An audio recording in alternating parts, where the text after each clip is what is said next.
Let's just start right away by you guys introducing yourselves. You want to start? Yeah, my name is Brandon Caserta. I'm from Detroit, Michigan. I'm just a regular guy who was just so happened to be framed by the FBI for something that I didn't do. Attempted framing. You were found not guilty. Yeah, yes, attempted framing, exactly. So this is in relation to the Gretchen Whitmer kidnapping plot. Yes, yep. And you are, ma'am? I'm Christina. I'm an independent journalist and filmmaker, and I am currently directing and producing the forthcoming documentary about that story called Kidnapping, Kill, an FBI Terror Plot that will tell the truth about the FBI's fabrication of a domestic terror plot to influence the election. Yeah, big story being run far and wide on all the corporate press outlets about a group of men who were plotting to overthrow the government or something like that. And I believe that the cases are still ongoing, right? There's still people who are awaiting trial. Yeah.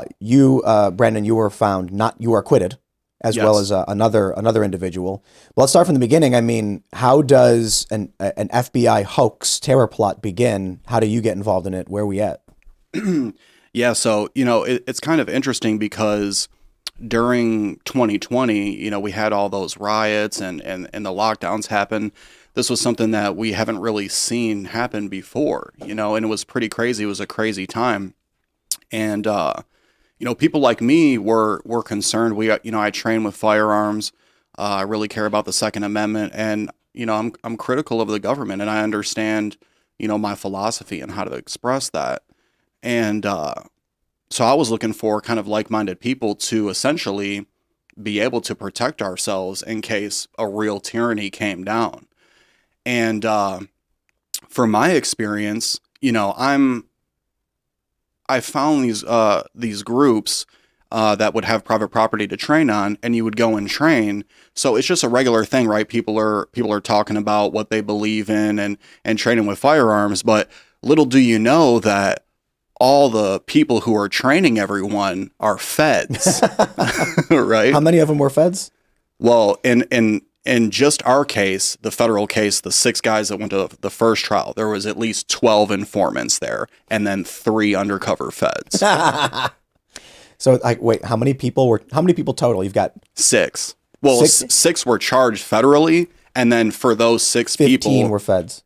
right, Or like informant or actual working right, feds. So Or the an majority of undercover like agent. the group. That's just so insane. Yeah. They like make a fake group to try and bring people in or something. That's exactly what they did. They made so many fake profiles, militia profiles, like militia 3%, blah, blah, blah, whatever.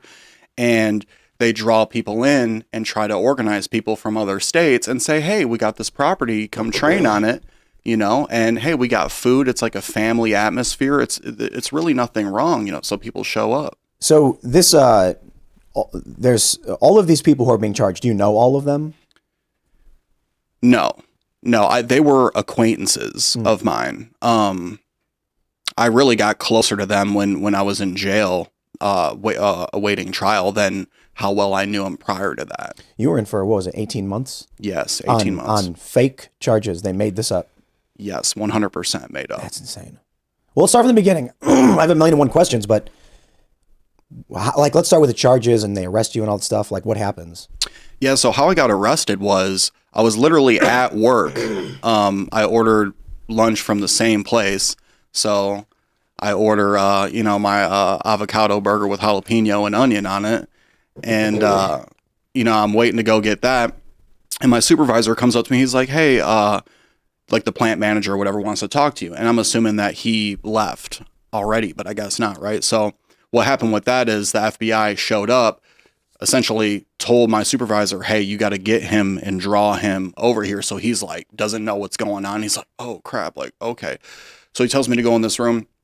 I walk into this conference room that I had been in before, but the lights were out. Whoa. And yeah, and I walk in and I look around like, what? Next thing you know, the lights flick on. 15 plainclothes FBI agents with baklavas over their face are like, get down on the ground now. Put your hands behind your back. Stop resisting. They just tackle me down to the ground, dude. Whoa, and start what? digging through my pockets and all this stuff. And I'm literally, I don't know they're from the government. They didn't say FBI or anything. They just attacked me and essentially kidnapped me. Yeah.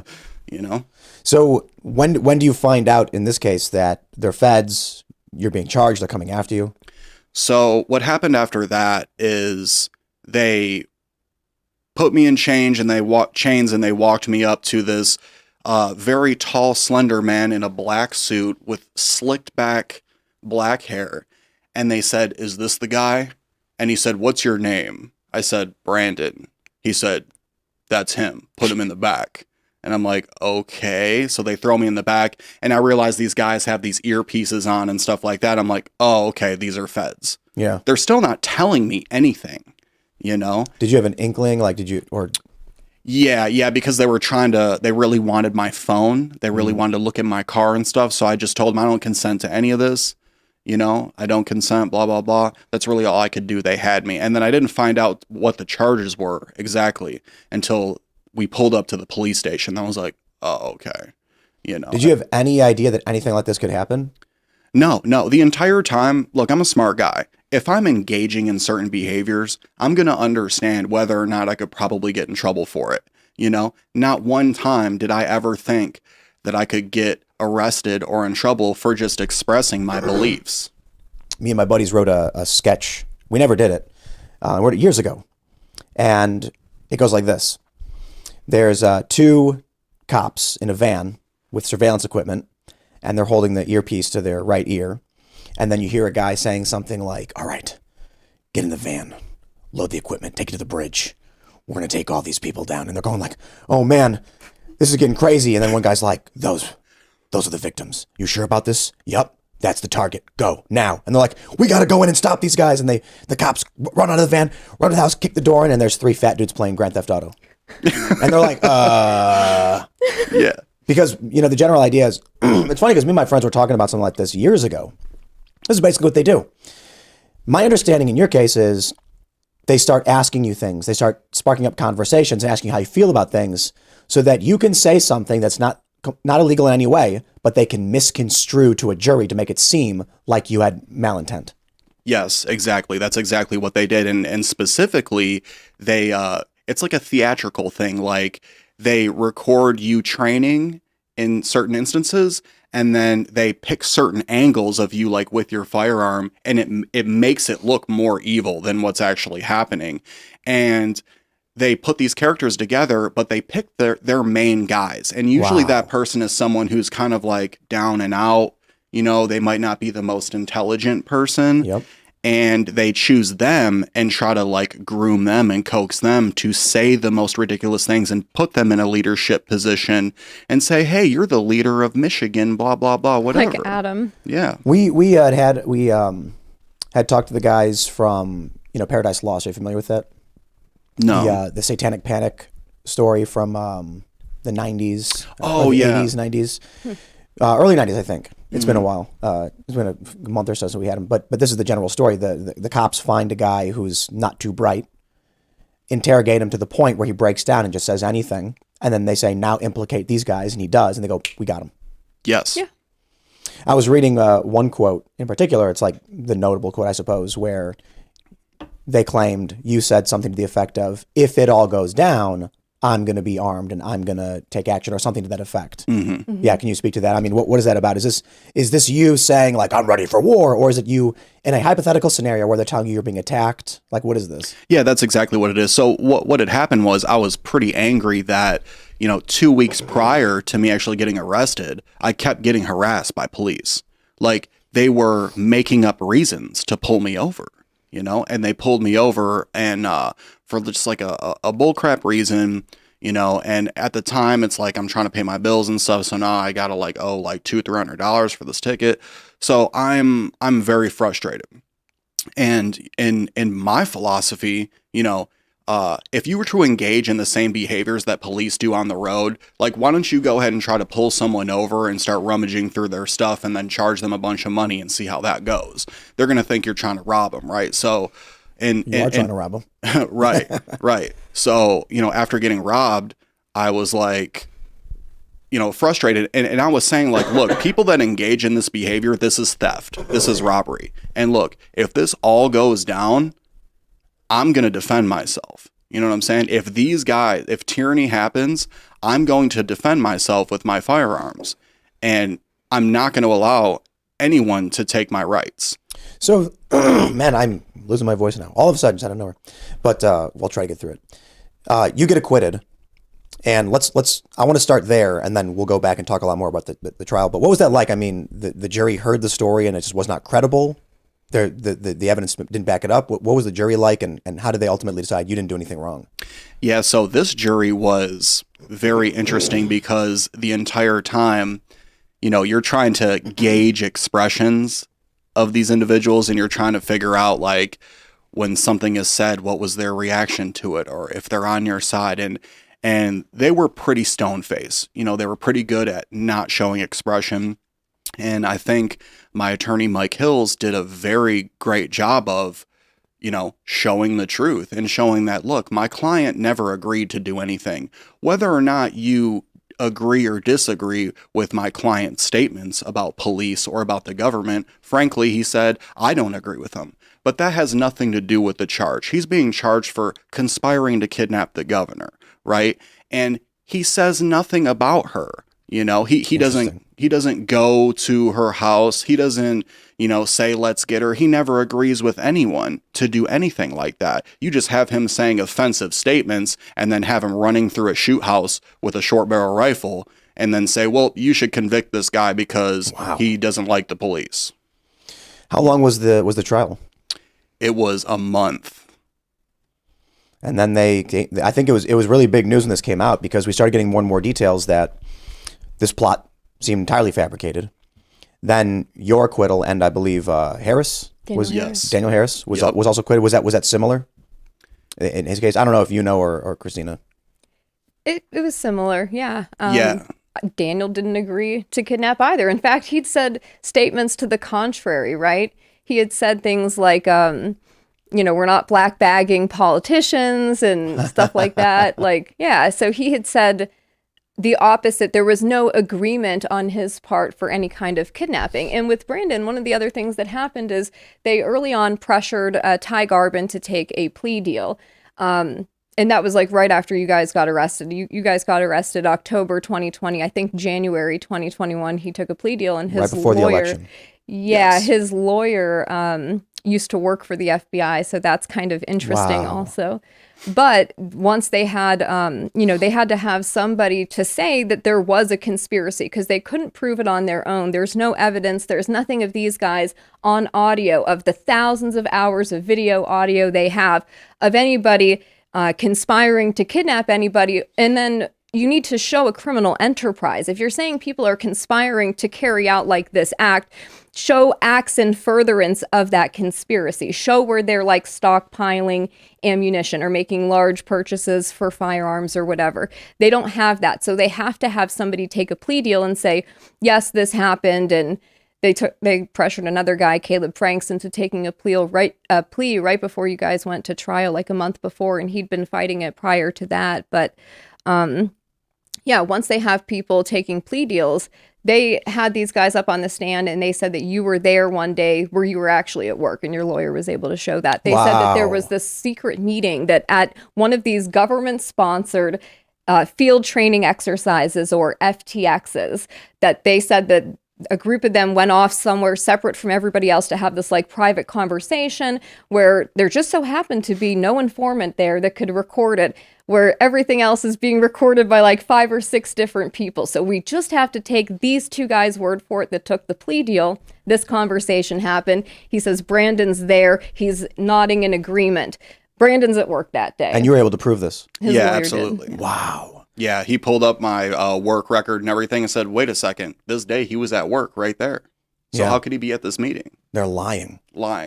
This sounds like, now, I wanted to make sure we get out the, you were acquitted of all charges. You are innocent. You were innocent the whole time. You were never proven guilty. Innocent until they still lock you up for a year and a half. They still run in the press that you were this guy, that you did these things, even though the feds had to have known that was fake. I mean, this guy is giving false statements. If you've got proof you weren't there and he says you were there, these are lies to try and jam you up, to lock you up, to destroy your life. This sounds like the FBI scripted the whole thing in advance. The majority of the people involved are either informants or actual agents. It sounds like they knew what they were doing before it all began, and they said, we need patsies. So we can create a fake circumstance to manipulate and steal an election. That's exactly what happened in my investigation into this. What I've looked at through the documents from the discovery and everything is that absolutely there were certain people involved that were under surveillance online for years, like Barry Croft. He first came up on the FBI's radar in 2017 for things he was saying online, anti-government sentiment, they call it now, or whatever. And they have these informants that are undercover online. They have undercover agents who operate numerous identities online. They call them online covert employees. They're actually FBI agents. Wow. So one of these undercover feds who I think they ended up introducing into the group, he's posing as just a regular guy online, like a militia guy, using the name Mark Woods. That's not his real name. His real name is Special Agent Mark Schwiers, and he should be very ashamed of himself for what he did in this case. Or he should be criminally prosecuted. He should be, Yes. along with Timothy Bates, who was UCE Red, who posed as a explosives expert towards the end when they needed to get these guys on something. But yeah, they planned the entire thing. They were monitoring these guys. They give their informants access to a database. This was interesting, and this is in their file for one of their informants who happens to be, by the way, a 20-year felon who has fraud charges and pedophilia charges, Wow. which, by the way, the FBI kept out of their own paperwork. That had to be independently verified. So they don't even put that in their file when discussing his lengthy criminal record. And yeah, this is the kind of people that they're using as informants. They give him an access to a database of Americans they want to target.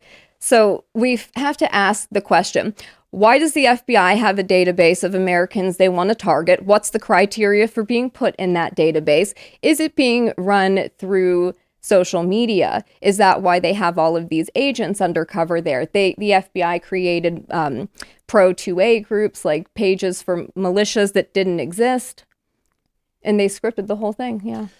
They knew in advance what they wanted to do. It sounds like the real plotters are the FBI. Yeah. The FBI agents in particular. And man, I hope, I'll be a little partisan in this one. I hope Donald Trump gets elected and then criminally prosecutes all of these people. That should happen. Yeah. These Yeah. informants are, no one really is auditing this program, the informant program. We know the FBI spends like $530 million on it a year, but there's no oversight. There's no transparency. Some of these informants, they're just there kind of like as sleeper cells. They get activated when needed. So a lot of these guys, they're targeted that way. The FBI finds people who are saying things online that are like, oh yeah, like this is someone that'll make a good patsy. Yep. Or for Brandon, he's got tattoos, he's got gauged ears, he likes heavy metal music. They're like, oh, this is the kind, we want this guy to be, front and center. So they look for people like that, and then they have so much data about you online, and they'll have their informants and their agents reach out to people online and spark friendships with them. So Barry, for example, he had informants reaching out to him in 2019, 2020, befriending him online, pretending that they knew one of his friends who died and was going to attend the funeral, and they kind of met up with him that way. And so they're driving this thing before they're introducing these guys to each other. The co-defendants, they don't even know each other. The FBI informants introduce them to one another and bring people together. And we're talking about months and months of surveillance against someone, 6 months, 7 months, 8 months, with no criminality happening. And they're still continuing to use taxpayer dollars. Wow. Fourth Amendment violation. Right. Absolutely. Right. Maybe I'm jumping the gun on this one, but are there any plans for civil lawsuits, civil litigation? Honestly, yeah, for me, absolutely. One thing we're a little bit concerned about is just the qualified immunity thing, right? A lot of times, qualified immunity is very broad and they can get away with like a lot of stuff, but my particular thing is I absolutely believe that my case could be won because number one, the defense was we did an entrapment defense with no agreement. The fact that I was acquitted by a jury shows that the government attempted to entrap me. Yeah, malicious right? prosecution. Right. And they attempted to entrap me. which is illegal for them to do, and they engaged in the criminal activity. So because of that, I just need to find the right attorney who's willing to go up against them. I think they're out there. I think you'll find them. Do you believe that this whole fiasco did influence the election in Michigan?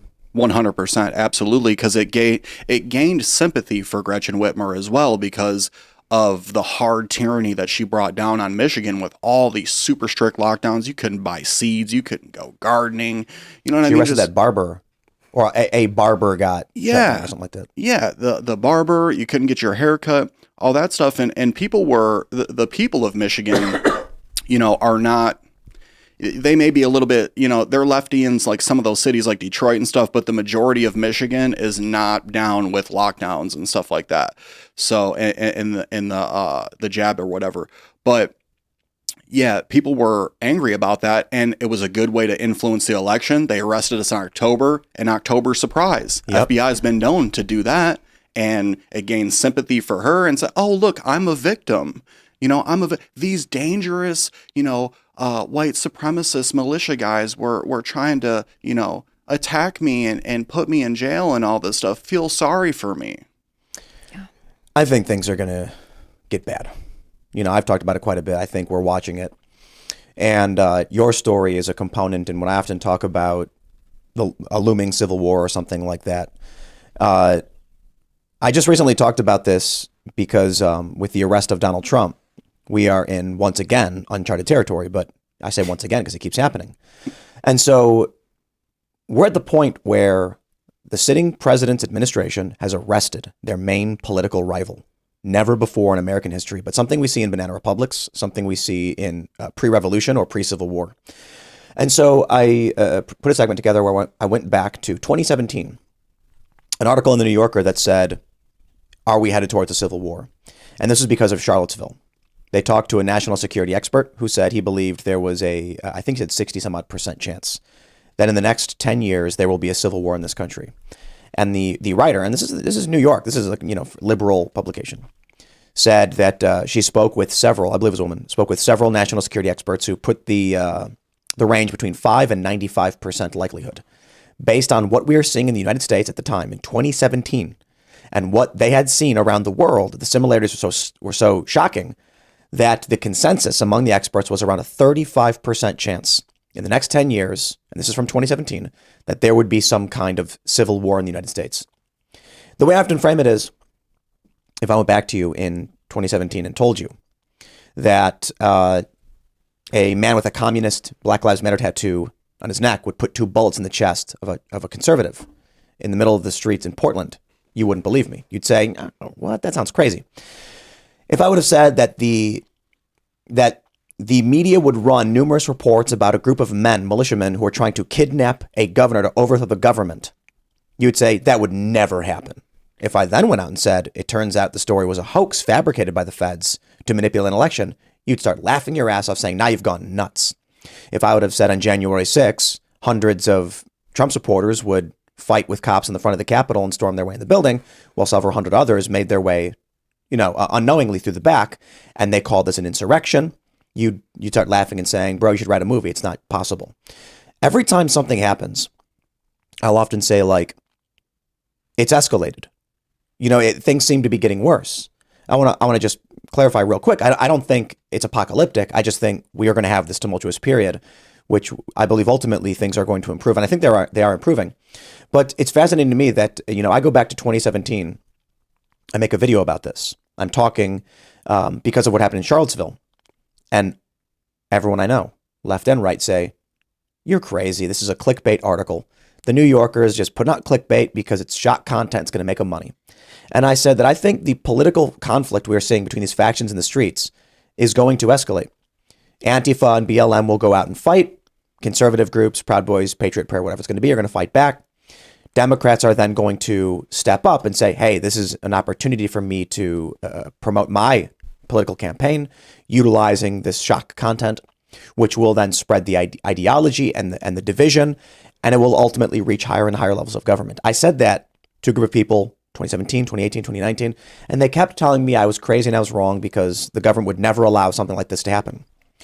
We have now gotten to the point where the sitting president has had his main political rival arrested in an attempt to put him in prison for the rest of his life.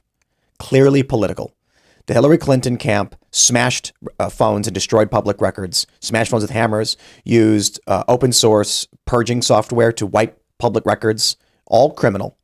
And we say, oh, but we're not going to prosecute it because it's too far beyond or whatever. And we say, fine. But then they go after Trump in this way. So my attitude is, I don't think it matters whether or not you think your side is right, the other side is wrong, whether you're left or right. Certainly believe you're right if you think you're right. I think I'm right, right? You guys probably think you're right. What matters is the conflict is happening.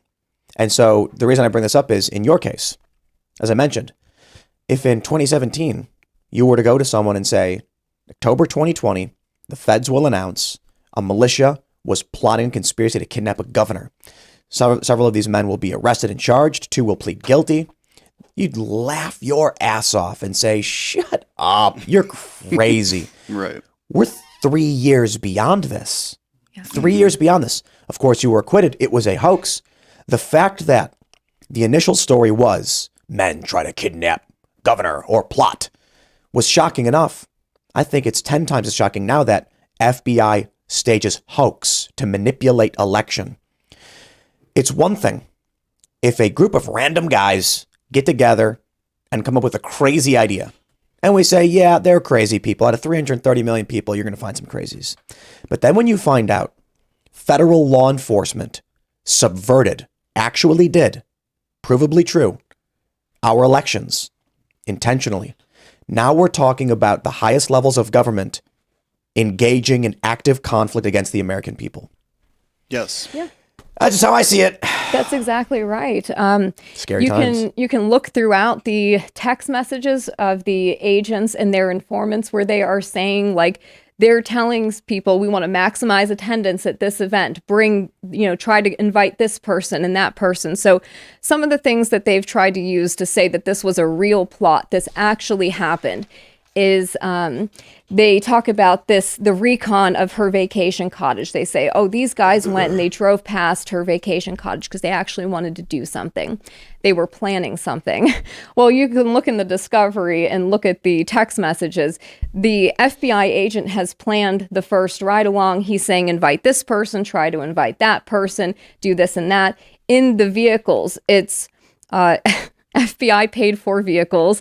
They pick everybody up. They're the ones driving the vehicles. You've got the informant, the main informant, Dan Chappell, driving. Sitting next to him is undercover agent Red, aka Timothy Bates, who says something like, "Where are we going, fellas?" or whatever. And Barry is in the backseat, I think, with Adam.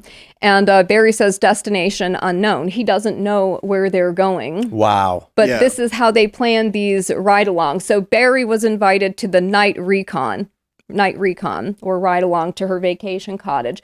Now, Barry's told at one of these field training exercises he's invited to that they're going to be doing land navigation training as part of their militia training. Barry is he's a 40-something-year-old truck driver from Delaware with 3 daughters that he's raising by himself, by the way. He's got a fiance who suffered a traumatic brain injury that he's dealing with. So he's driving around the country, though. He's attending these FTXs because he wants to be able to defend his family if something happens. And they tell him we're going to be doing land navigation training and night vision training. And then he gets invited. He doesn't know where he's going. The FBI drives these guys by Whitmer's vacation cottage. Prior to that, they've installed a pole cam on her property.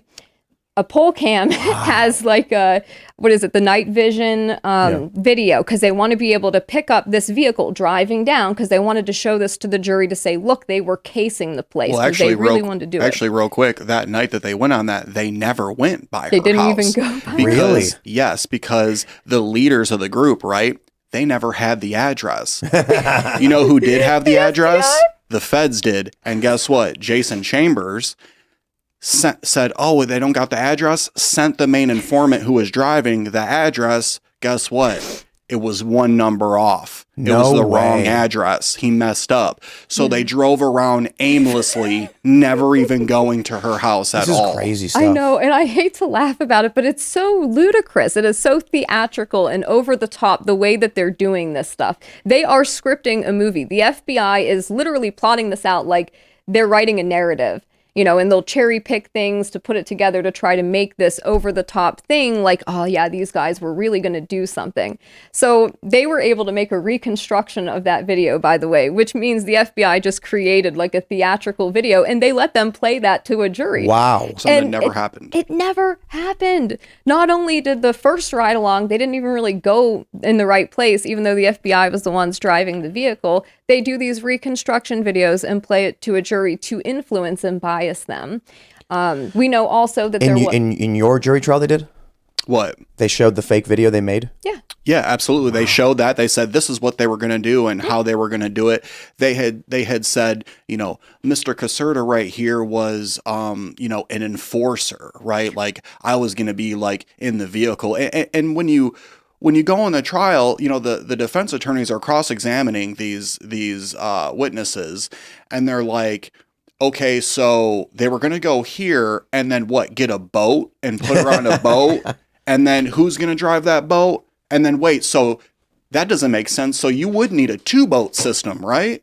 And then you just go on and it's like there was no plan to do anything at all. But they got what, 2 people so far to plead guilty? Yep, that's what they do is they threaten with life in prison to, these young 20-year-old guys, and, they fold and they take a cop and say, you know what, I'll lie for you in order to get less time. I don't care. Ty Garbin, I think, is already in a halfway house. He'll be out soon. Yeah. The 2 guys who decide to cooperate against me and Daniel Harris and everybody else, they're already out of jail. And Barry and Adam, who are still completely innocent, are, serving 16, 20 years for something that the FBI did. And Are you guys religious? Yes. You are? Yeah. Christian? Orthodox Christian. Are you? I'm not religious, but I believe in creation and God. Yeah, I'm probably in a similar spot. I only bring this up because are you familiar with what the final level of hell is reserved for? No, what is that? Betrayers, traitors, the disloyal. Snitches. Yeah. Yes. I think I fear several things in circumstances like this. The malicious evil of these FBI agents. We're talking about malevolence that most people do not want to believe exists. And then the more so banality of evil in the men who took plea agreements to save themselves, knowing they were lying to do it. The scary thing is that these guys who pleaded guilty, these are guys who, presented with the opportunity from the FBI, said they would rather burn down this country than risk any harm to themselves. And that's a terrifying thought that people like that exist, because we know that evil exists and we know that goodness can stand against it.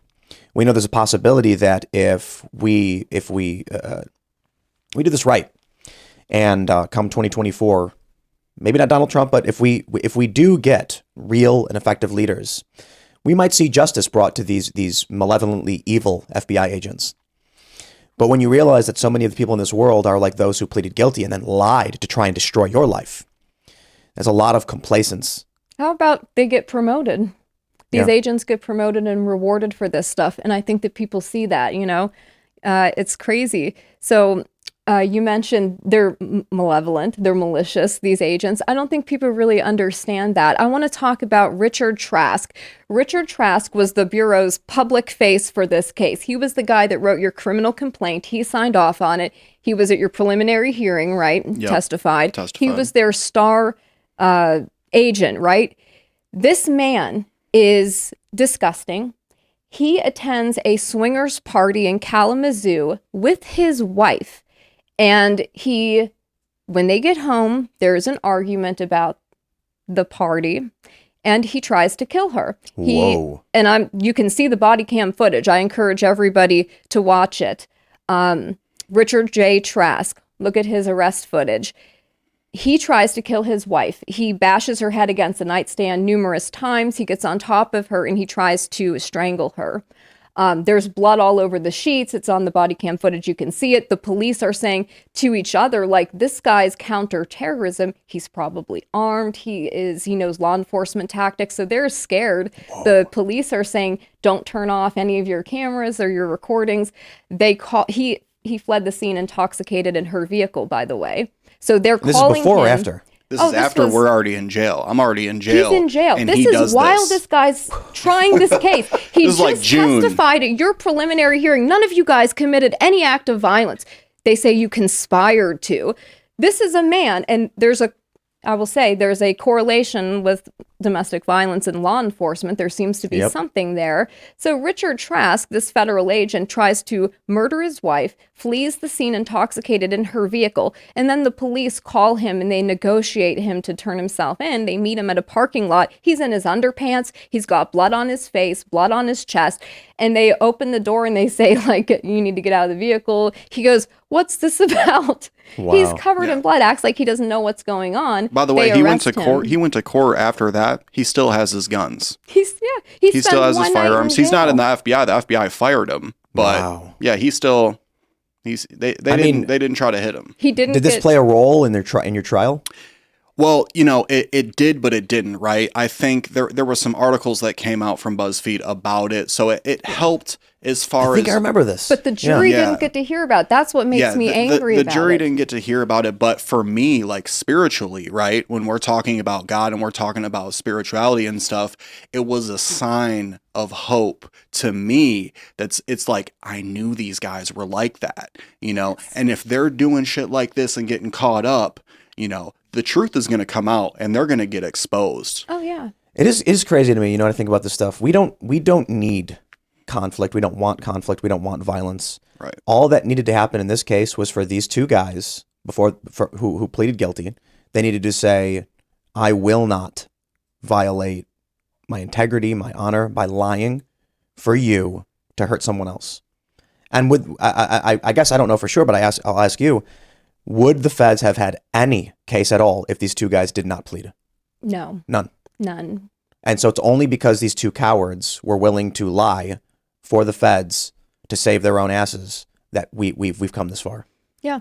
And I will say too, the court system they protect themselves from seeing the information. So the lawyers try to get in exculpatory statements, out of court statements, basically things that were picked up on the wire while they had all these different informants driving these guys around the country to various excursions, FBI sponsored field training exercises, whatever. They're driving them around and, sorry, I lost my train of thought. They're driving around these two guys who pleaded guilty, who had lied. I forgot what I was. Sorry. What they do is they make up scenarios and they're like, hey, let's do land navigation, right? And you have text messages of the FBI agents texting the informants like, hey, you know what? Let's try land navigation today. Such and such is at work. Why don't you try to hit up this person and that person, see if they're available. We'll pick them up in the vehicle, take them out to eat, do whatever, and say, hey, let's do some land navigation. And then, like what they did to Adam Fox's, they pick them up and say they want to go to land navigation, and then they drive hours up north in Michigan, and they just go drive by like the mansion, the vacation mansion or whatever, and then say, and then lie. Right. And then say, yeah, he wanted to do that. They give him a pen and a piece of paper and say, hey, here, why don't you draw a map of the area? No, they drew that. They sent him pictures. The FBI agents sent him pictures. This agent, Lauren Hastings, who was posing as a woman named Elise Marie, which was the girlfriend of another agent that was posing as somebody else online. They sent him, the FBI took pictures of Mackinac Island and they wrote markings on them. And then they sent them to him in Facebook. And then the government used that against him. And they said, oh, look, he got these pictures together for Mackinac Island and he was showing people this because he wanted to go drive by her house or whatever. They did stuff like this all the time, though. Like, you had these informants telling some of the targets of their investigation. Oh, I've been banned on Facebook. I want you to throw this out there. You've got a platform still. I want you to say this about this governor, or, say this, just throw it out there and see what people say. They do things like that. And then they'll use those posts against them later to say, oh, look, in February of 2020, he's complaining about a governor on Facebook. And it's like, well, in February of 2020, you had multiple informants that were working him and manipulating him and telling him to do these things. And technically, their investigation doesn't start until March of 2020. Wow. So why are these informants in contact with people before? Have there been any convictions? Yeah, so there's, our trial was the main one. 6 of us charged federally. That was the first trial. I was acquitted on that. On my birthday, by the way, wow. which was absolutely amazing. Best birthday present ever. I mean, you shouldn't have been locked up in the first place. Right. But hey, at the time. Yeah. And so me and Dan were acquitted on that one. There was a mistrial for Adam Fox and Barry Croft. Now we have the other 2 guys that. And then after the mistrial, there's another trial, and they got There's them. a retrial Yes. for Adam and Barry. Yep. And then they had a state case. So what they did was they arrested us 6 guys. And then said that essentially it was this whole group, the Wolverine Watchmen, right?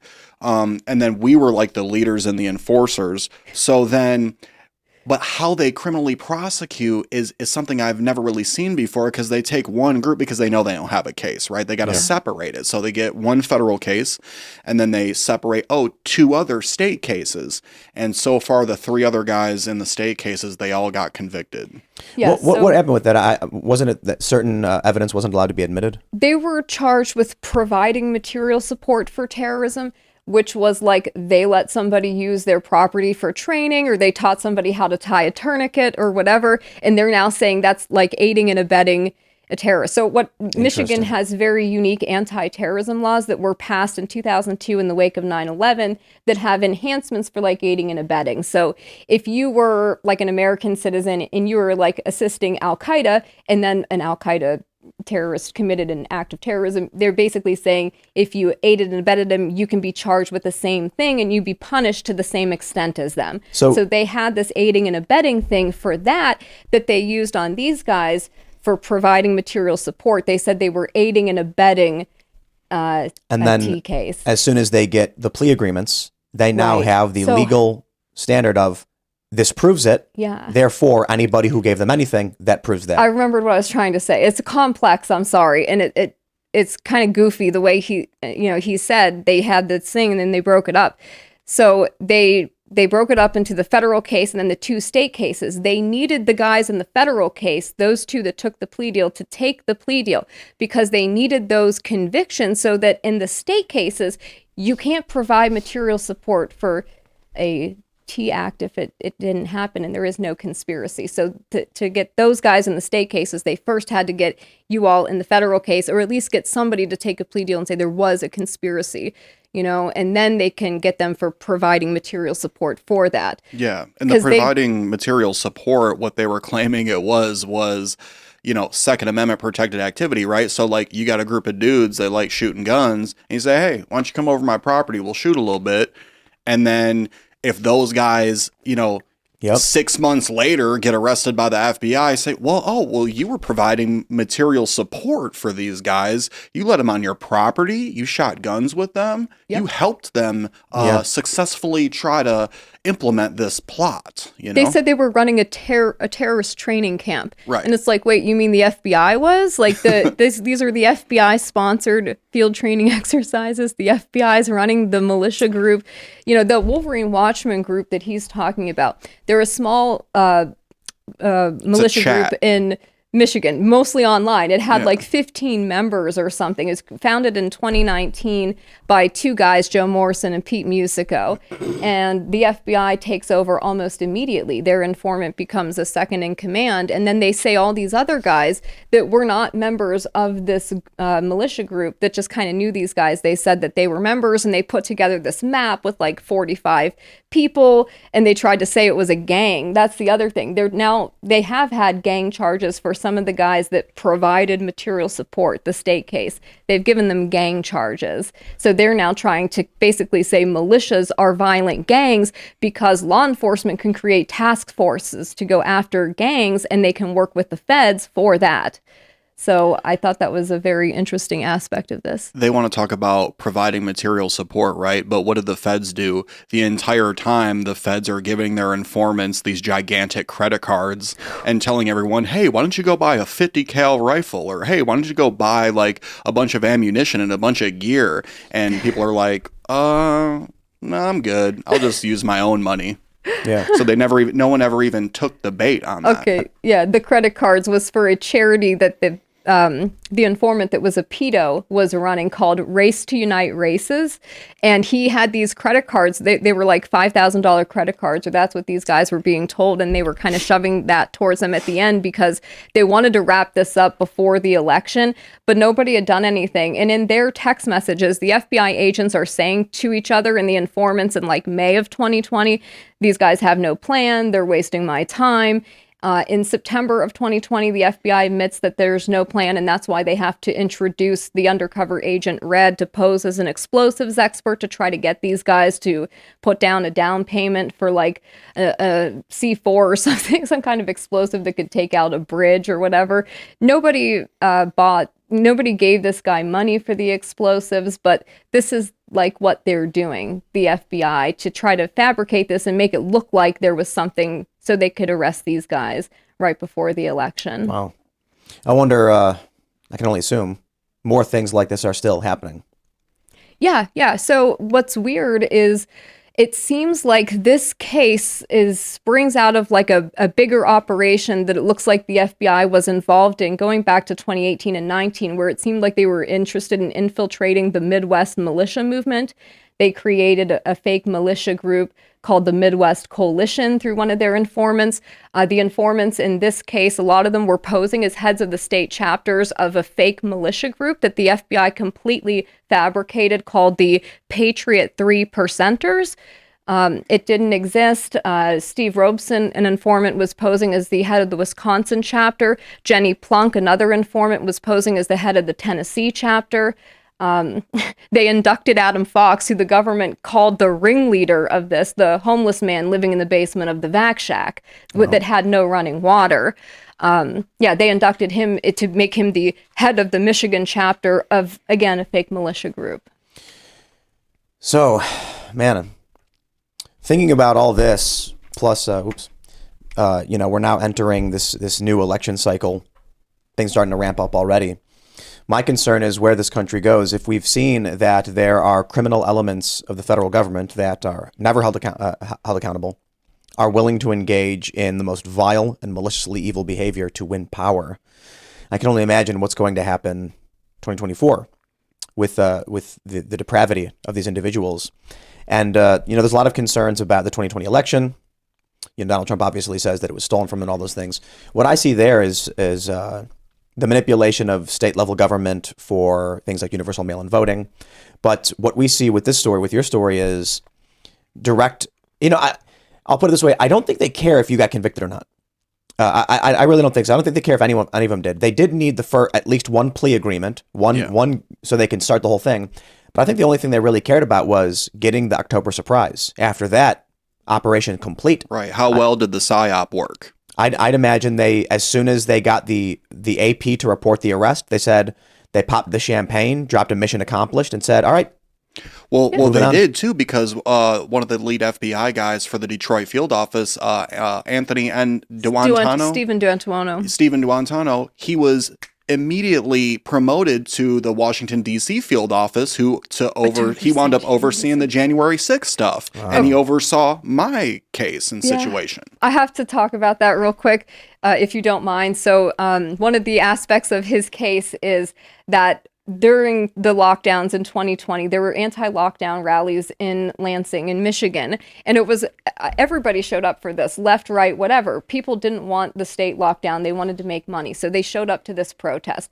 The watchmen are there, some of them, and the informants. The informant Big Dan's wearing his wire. He's with the group. The FBI has agents stationed all around the Capitol at Lansing while this lockdown protest is happening. They've got agents listening in, watching it in real time. This guy, the informant Dan, says on his wire, these guys, I think they're getting ready to do something. And all they were doing was standing there. They had their guns on and like their plate carriers, and they're looking scary, at this rally. But there's tons of people there. So the FBI, listening in to their informant, calls the Lansing Capitol Police and tells them, we want you to stand down, open the doors, and let everybody in. Whoa, this was what? April 30th, 2020. Look it up. You'll see pictures of the Wolverine a trial watchmen balloon for in there. January 6th. Right, Michigan So State this Capitol. was the trial run for January 6th, all oversaw by the Detroit field office. So they say, open the doors, let everybody in. Now, the guys in the Wolverine Watchmen that are there that day, they stand in line peacefully. They go through COVID screening. They go inside, they occupy the building for like 4 hours, and then they leave peacefully. But the media the next day runs with the pictures of these guys in there and the narrative of like right-wing white supremacist militia groups storming capitals. And so the gentleman who was overseeing the Detroit field office at that time, Special Agent Stephen D'Antuono, he is promoted 1 week after you guys get arrested, October 7th, 2020, he's promoted October 13th, 2020 by Christopher Wray himself to be the assistant director of the Washington, D.C. field office. And he is there. He's working that day on January 6th, overseeing another incidental storming of the Capitol that we now know had FBI informants present in groups like the Oath Keepers, the Proud Boys, and just there in general. We now know there were undercover Metropolitan Police Department people. They're on camera telling people they're dressed like Trump voters. They're on camera telling people, move forward, move forward. We know that now. Questions about Ray Epps? Yes. So D'Antuono is overseeing all of this on January 6th. He then retires right before Republicans take over, and they have the weaponization committee, and they start looking into this stuff.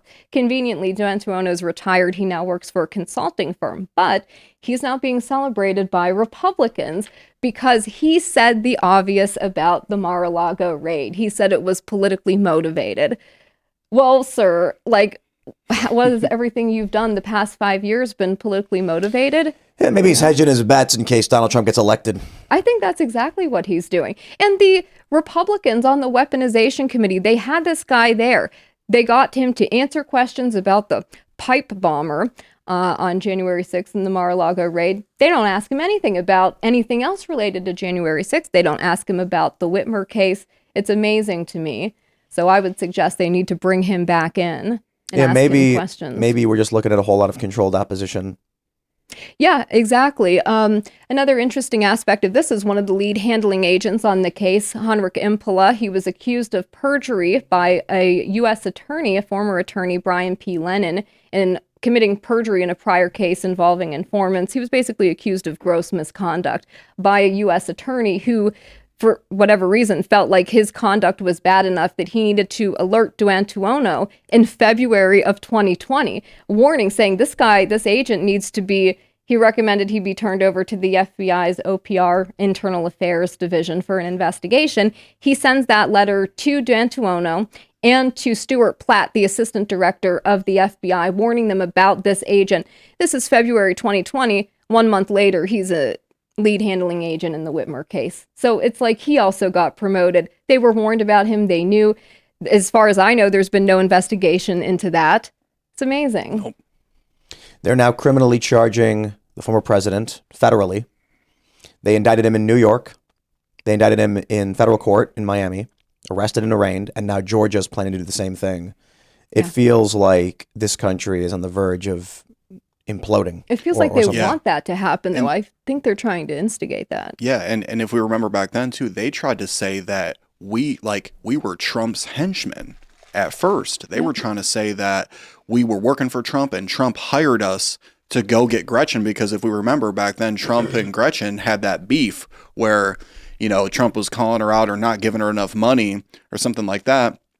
And so the government, along with the disgusting corporate media, decided to say, "Oh, these were all Trump supporters and blah blah blah." Well, then a video of me leaks out where I'm like criticizing Trump, because the bump stock stuff and stuff like that. And they're like, "Oh, wait, hold on, he has an anarchist flag in the background. Wait, he's not a Trump supporter." They tried to say I was like Antifa. So they couldn't put me in the box that they wanted ultimately. And that's where they failed about the whole Trump thing. No, they tried to do that with the Boogaloo Boys. Yes. So the only problem is you have a video of Boogaloo Boys shaking hands with Antifa. Yeah. Because these guys don't fit the narrative the media was trying to create, so they just lie anyway. But then you get a viral video where, I can't remember what it was, it might have been like SF or something, where Antifa says, "You stood with us today, we thank you for this," and shakes hand with some Boogaloo Boys who are not hardcore right, Trump-supporting militia guys or whatever. I'm not going to presume to know everything about them, but that certainly struck a hole in their narrative. Yeah. But you mentioned it seems like they're trying to instigate it. And I have to wonder, you can't look at what they're doing and the degree of sophistication required to pull off a plot like this. Well, it's not the smartest thing in the world. It certainly takes some degree of sophistication. And I feel like anybody who understands, 1 + 1 = 2 in this circumstance knows everything they're doing leads to social destabilization. So perhaps this criminal element in the federal government is trying to destroy this country. Sedition, the real seditious conspiracy. Yeah. I mean, the things they accused Trump of, they were all false. The protection of Joe Biden after the Burisma scandal. Joe Biden admitted on camera to threatening to illegally withhold loan guarantees, and no action is taken. When Donald Trump says, "Let's look into this," they impeach him for it. So I wonder if, the degree to which this nation is captured is intense. I wonder if these criminal elements, if they're trying to destroy or destabilize the country, or if they're so desperate to stop Donald Trump that they're getting sloppy. They're going to the most extreme degree possible. Yeah, I think it could be both. I mean, they definitely want to destabilize because, they can't. It's when we look at tyrannies that have happened in history, these things happen kind of slowly over time, and they don't just like show up with guns and just take you out by force. This has to be built up. So it's a good excuse if you can politically polarize, the entire United States population and get as many people polarized as you can, and then start aggressing and pushing certain psyops and dynamics where people get mad about this or that. And then once something violent happens, whether the feds got to create it or not, it doesn't matter because they can bring order out of that chaos that they created. And right now the FBI is creating crime in order to stop crime. But they've always done it, right? Right. Historically, the feds are notorious for providing the materials to their target and then saying, "Aha, look." And it's like, if you did not do this, there would be nothing. Right. Yeah. Some they've done it with Muslims. Whenever they try to justify their own existence, now they're doing it to try and steal elections. That's a scary thought. Yeah. I'm curious, where do you think this all goes? I mean, we're at the point where the president has had his rival arrested. So what happens next? I mean, I don't know what is going to happen specifically, but what I do know is that what we can do is, look, organize with people you love and care about. Stay close with people and talk to each other about what's going on in the world because we need to pay attention.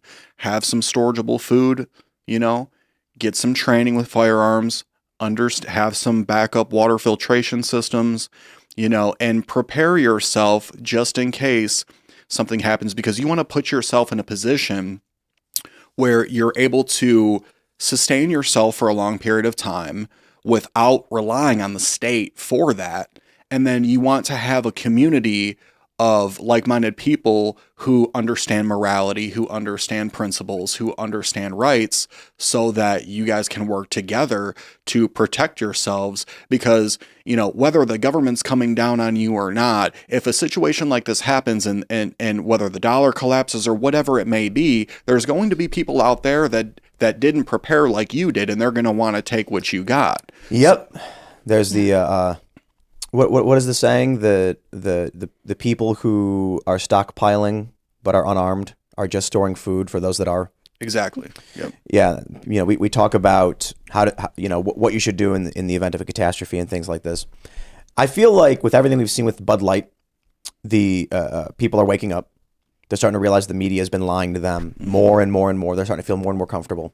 And so I think what we're likely to see is these criminal elements of government that, these are discernibly and provably criminal elements. Joe Biden admitting on camera that he illegally threatened to withhold loan guarantees.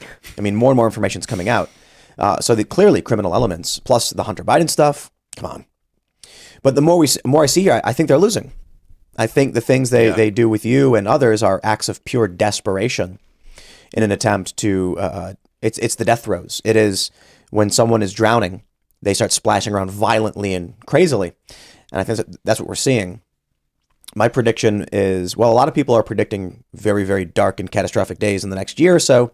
Yeah, I think you're going to see a lot of crazy stuff. I think you'll probably see rioting from the left. They'll try and weaponize that. But I ultimately think regular people, we're getting to that point where it's like that scene in V for Vendetta where the cop shoots the little girl. And then finally the people it shows them all angrily walking up to the cop, and then you can only assume what happens next. But that point where the authority of the officer who's committed the crime no longer matters, and people are now standing up for their communities. What I mean to say in that regard is it's going to come a point where the media puts out another lie, and then people just say, off, I don't believe it.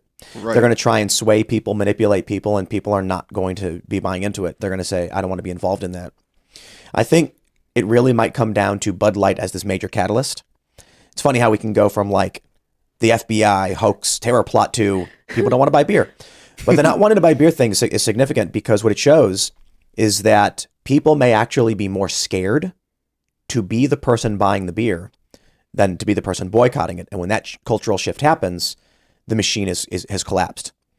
So, I'm hearing stories of prominent personalities who are totally not political going on their shows and being like, I'm not woke.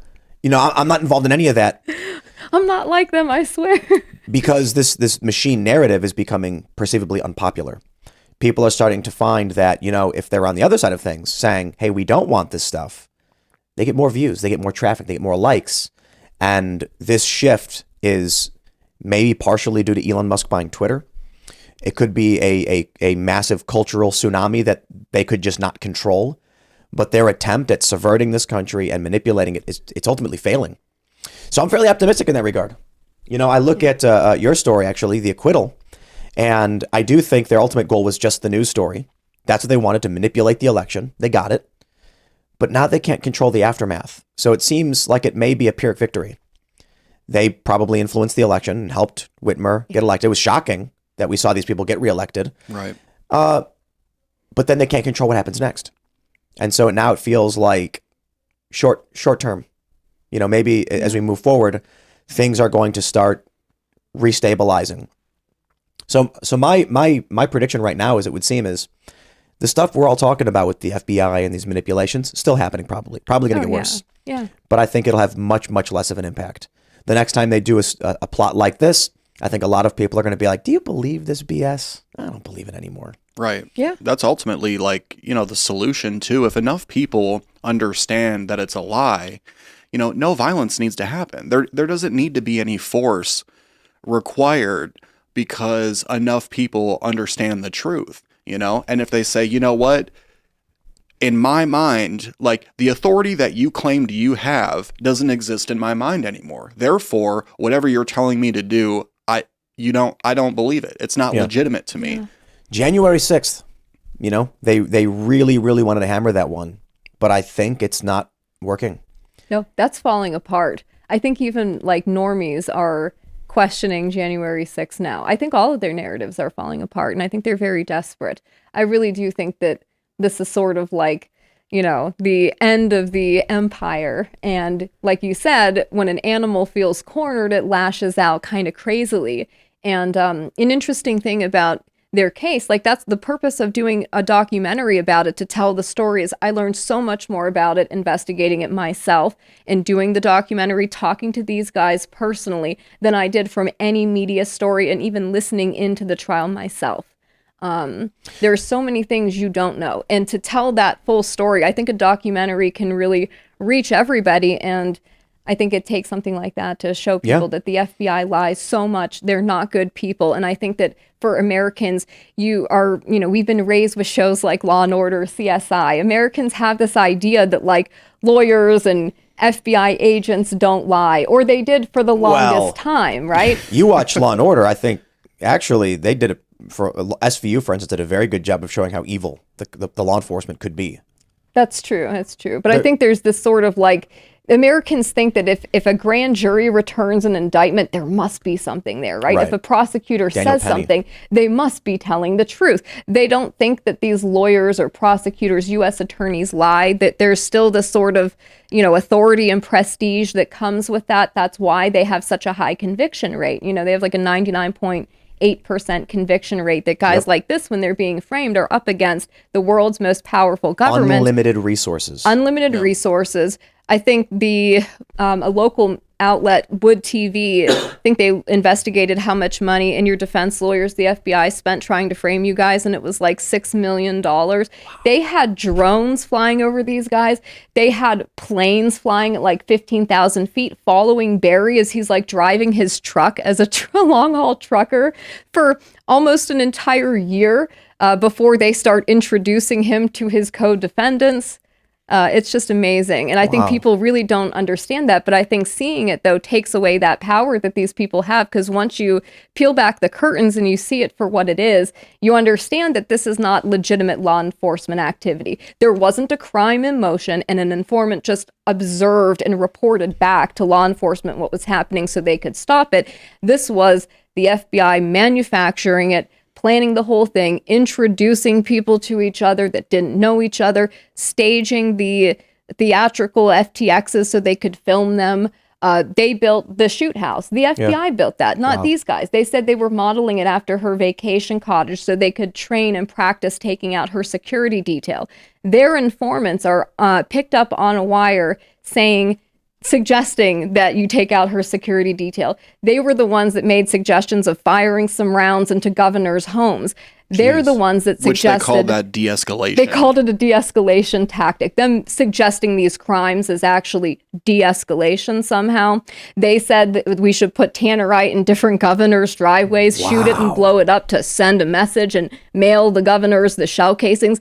This is their informant saying that. They have another informant who's doing the same thing. He's trying to convince a disabled Vietnam veteran from Virginia named Frank Butler that he should kidnap and kill Ralph Northam, recruit a bunch of people in his area to help him carry this out. And the FBI informant, Dan Chappell, texts him a recipe to make an explosive from household items like Drano and sugar, and then tells him to double the ingredients.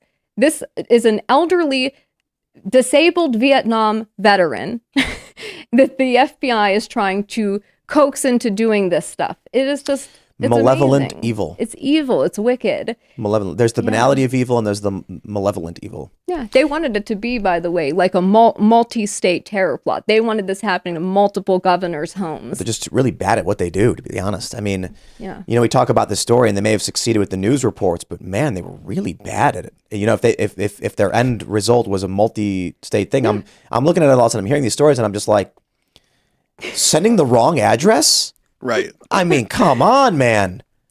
If you're gonna carry out a conspiracy, geez, these FBI the plans guys to each other, the informants, the agents texting each other. Well, let's talk about the questions of why they do it. Yeah. Why would they want to subvert and steal elections? Why do you think? I have a big, larger, worldly picture of this, but I'm curious why you think they did it. I think they did it because I think that they want to have control. I think they need to have control of the narrative. I think they want to influence things. And I think that they're just evil and wicked. And I think they like destroying people, and I think that they saw these guys from Michigan, working class white guys from Detroit. No one's going to care about them. Yeah. That's what they thought. Is that how you see it? Yeah. I mean, I think there's like an apparatus within the government that you can work up in. You have these agencies and, your politicians and your law enforcement and your judges and whatever, but it's almost like there's this like secret evil apparatus within it that's almost kind of like people know about it. And if you get in with this person and with that person and you succeed at creating this fake plot or whatever, then you start getting promoted. So regardless of your position, whether you're, federal law enforcement or a federal prosecutor, you can everyone has an incentive to advance their careers at the expense of somebody else. And ultimately that creates an even bigger conspiracy within the government that, is orchestrating a lot of the things, a lot of the evil that we see in society right now. I think my view of it is, as I mentioned, malicious, malintent, and the banality of evil. The banality of evil I would describe as how you're saying people are advancing their careers, so they're just doing whatever. You probably have a lot of people who are just like, all I know is they told me these guys are bad guys, so we got to stop them, right? And then you've got people who are like, yeah, I don't know a whole lot, but man, this is going to boost my career. One more prosecution, one more arrest. It's going to look real good as a plaque on my wall. But in the bigger picture, I think you have the malicious evil as emerging out of what they would probably perceive as being good intentions. The path to good. What is it? The path. Good intentions. The path of good intentions. The path to hell is paved with right. good There you go. intentions. The path to hell is paved with good intentions. Yeah. There you go. Got it. So here's what I see. I see right now around the world you have many foreign nations saying they're going to be getting off the petrodollar. You have Russia and China. You have conflict in Ukraine. Russia trying to take the Donbass, Crimea, etc. I mean, Russia's always had Crimea for the most part, and now it looks like they're succeeding in controlling it. I mean, this narrative that Russia's losing is every single day it comes out. But then you look at the maps of Russian territorial control and they own the Donbass. It's like, how are you claiming they're losing? But I see the what they would describe as the liberal economic order. Are you familiar with this term? Mm-hmm. The Council on Foreign Relations calls it that. Post-World War II. Right. Yeah. Post-World War II, they said we want to prevent World War III, so we need to create a liberal economic order, a liberal world order where we have military bases all over, effectively world police. And I see within this two things. There are elements in the U.S. government that are concerned the petrodollar is about to fall. Oh, yeah. And if it does, the standard of living of the average American will plummet tenfold. We don't make things. No. We don't make things. No, we enforce the world. And so you end up with people who work at BuzzFeed writing garbage articles about Brad Pitt's junk, but getting paid $90,000 a year, which makes literally no sense. A working class tradesman makes, apprentice is going to make less than that, even though they're actually fixing toilets. Right. Well, the reality is we print the money, we control it, we can make you do whatever we want. And so I believe there's elements of the government who feel we must do everything in our power, no matter who we have to sacrifice to maintain this system. And I believe this because, for one, we know about the economic order. We know about when it comes to the war in Ukraine, a lot of this is related to getting cheaper gas energy into Europe. Long and circuitous explanations of history to explain how this all ties into trying to frame this guy who's before me. But you have the Qatar-Turkey pipeline. The purpose here is they want to build a pipeline from Iraq through Syria, Turkey, into Europe to bring cheaper gas to offset the Russian Gazprom gas monopoly, which controls about 20% of the gas into Europe, jacking up the prices. Syria says, no, we side with Russia. This, conveniently for us, civil war breaks out in Syria, and we just happen to be opposed to their government. And then you get Crimea, you get this conflict, and it all seems interrelated. The reason we wanted cheaper energy into Europe is so that the European Union bloc could compete with China as China rapidly expands. Yeah. And the reason for that is because China is trying to get off the petrodollar and is encouraging more and more nations to do so, and they've done so effectively with Saudi Arabia. Yep. And when the petrodollar falls, we all become much, much poorer. So then you end up with this scenario. I'll take it to social media first. Elon Musk, I'm a big fan. He was recently presented with a conundrum.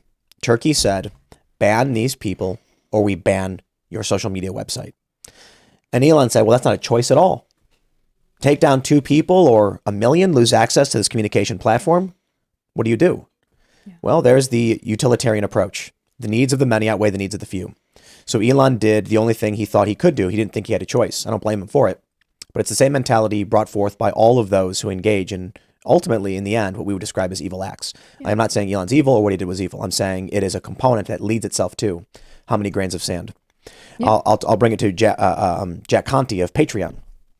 I had a conversation with him years ago when he banned several people. And the gist of the conversation was, I have been told if I don't ban this one guy, everyone loses their income. What do I do? My response was, call their bluff. Tell them, I dare you to shut down the income of the most influential people in this country all at once. And when they all say, why is my money coming in? I can tell them as CEO, guys, it is this financial service provider that took away your money. Stand up. Yeah. But the concern is, among the CEO, is the utilitarian approach. The needs of the many outweigh the needs of the few, which brings us to this political circumstance. People at the highest levels, not all evil, but I should say not all intentionally trying to just hurt and cause suffering. They think they're doing the most good. They always do. And so when presented with this scenario, if the Trump supporting America First nationalists win, they will stop our wars. They will stop the foreign enforcement. The petrodollar will collapse and this country will fall. So you choose, they say this, to these agents, to these government officials, you have the choice. We can sacrifice these 6 guys, just 6 guys, you know, and we can save 300 million. Or if you want to have 300 million suffer because you were unwilling to do what needed to be done, well, now you are the one at fault. I think this is the mentality they use to justify the things they do. I happen to be more of a deontological thinker in terms of morality, which is you cannot take an immoral act against an individual. The idea that they would try to destroy your life and sacrifice you. If we are to live in a society that does that, we're no better than the Soviet Union or any other communist dictatorship. Why should I fear the rise of a Chinese superpower that would suppress and oppress its people when our country does the exact same thing to maintain its power, its sphere of influence? The only difference becomes which religion and which financial institution has control. If we do not defend the rights of the individual, then there is no point in trying to preserve the petrodollar or any kind of global order. Now, I could be wrong. I could be naive, thinking that there's this attempt at nobility among a lot of these people. It could really just be careerism, mindless, zombie-like march towards the destruction of people's lives for personal gain. That's probably a large component of it. I think it's both. Yeah. But I think at the higher levels, they're justifying everything they do, saying it's for the greater good. And they're utilitarians, which is funny because I brought this up before. Utilitarianism is typically depicted in media as the evil, as the bad guys. You know, we don't trade lives, we don't sacrifice kids, things like that. Yeah. Now you're looking at people who are outright saying it's painful and it sucks, but we have to do it. And my attitude is like, no, we don't. We really don't. They say the ends justify the means.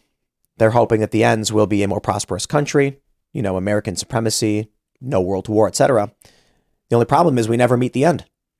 There is no end. We are constantly in this state of flux. And if this country has decided it will sacrifice your life for the betterment of other people, then we are the oppressive, tyrannical regime. Now, there's no end. You've done it. To these FBI agents, the ones who may think they're good guys, probably not the guy who was beaten trying to murder his wife, probably just a bad guy. But there are agents who think, you know, and they might cry themselves to sleep at night saying, you know, I'm doing bad things, but I know it's for the greater good. No, you're not. You've literally just created the empire. You have created the tyrannical regime that you think you're fighting against. You are it. It is now. Right. And we're in it. And I would say Jason Chambers, one of the agents that was handling this case, he was trying to leave the FBI and retire, and he was trying to launch his own private intelligence firm, a global intelligence firm called Exa Intel. And he was seeking like $1 million contracts to advise the government on cases of DT. And he was also seeking contracts with state governments to provide event security, venue security. Wow. Which is fascinating when you look at what happened with the storming of the Capitol. It's like, while at the same time, he's negotiating contracts to sell his products for lots of money. And then he tried to hide that. He also was apparently using some woman he was paying as a CHS, as a confidential source and informant. He was giving her envelopes of cash for work she was doing to launch his private company.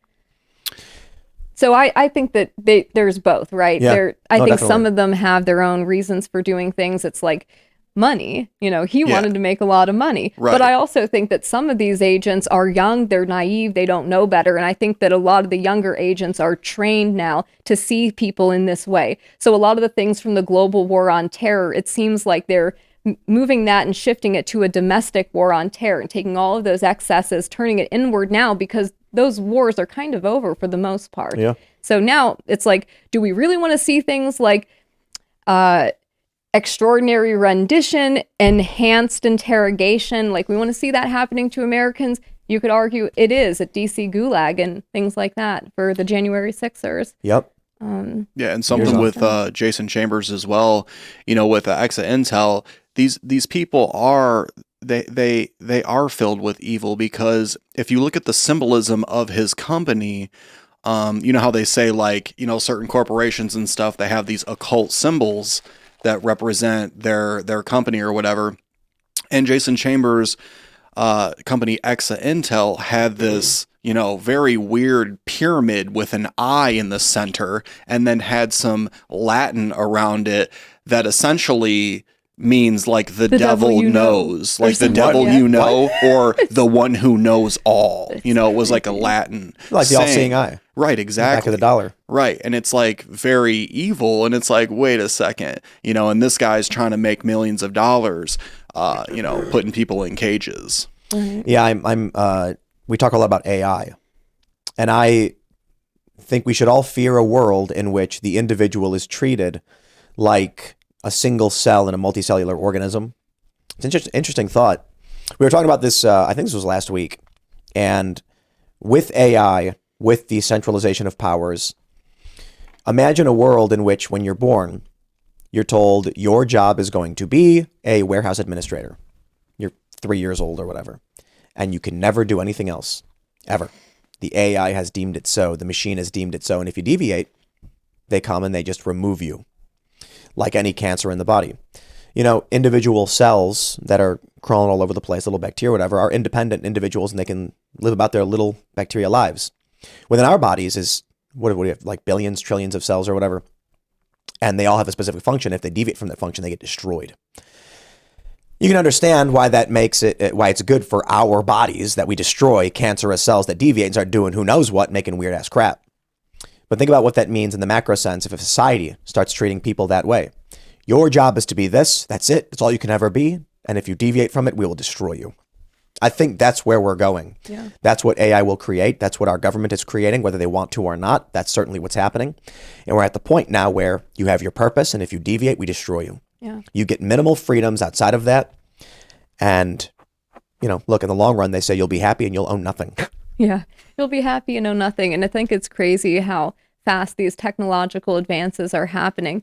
It gives me nightmares to think about the kind of pre-crime society, because I think we're already moving into that, right? There's not really like a lot of legal precedent about things like AI and how data analytics are used. And, we know there's companies like Cambridge Analytica and others, SCL, that have 5,000 to 8,000 unique data points on each voter. They know more about you than you know about yourself. And then they have the ability to kind of curate your news feed and nudge you. We know that. I think so are you familiar with the concept of singularity? Mm-hmm. It's like the technological singularity. Everything comes together and AI takes over and stuff like that. But I think AI has the potential in a very short amount of time, or potentially even now, because we don't know what military tech or Black Ops has been working on.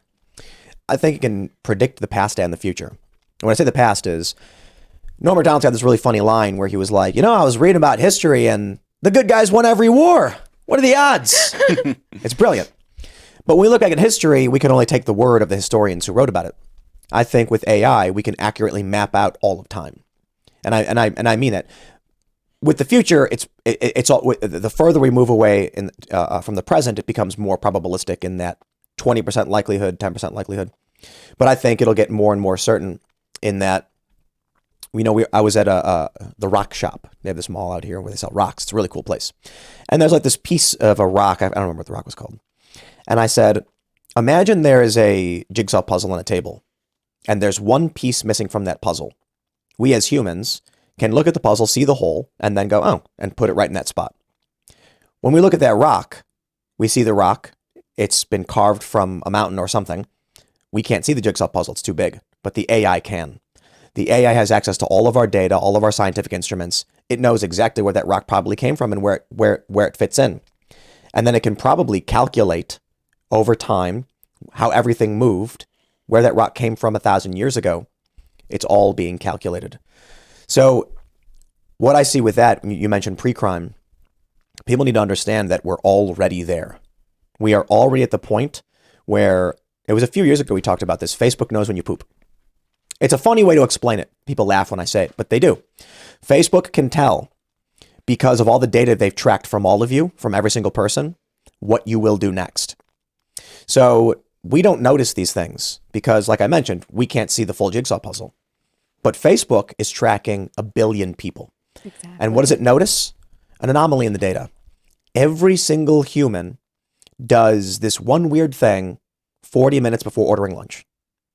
Or they find that 72% of the time, a person will walk a certain amount of distance before they order lunch. Now they can predict whether or not you will order lunch, and they can sell you an ad.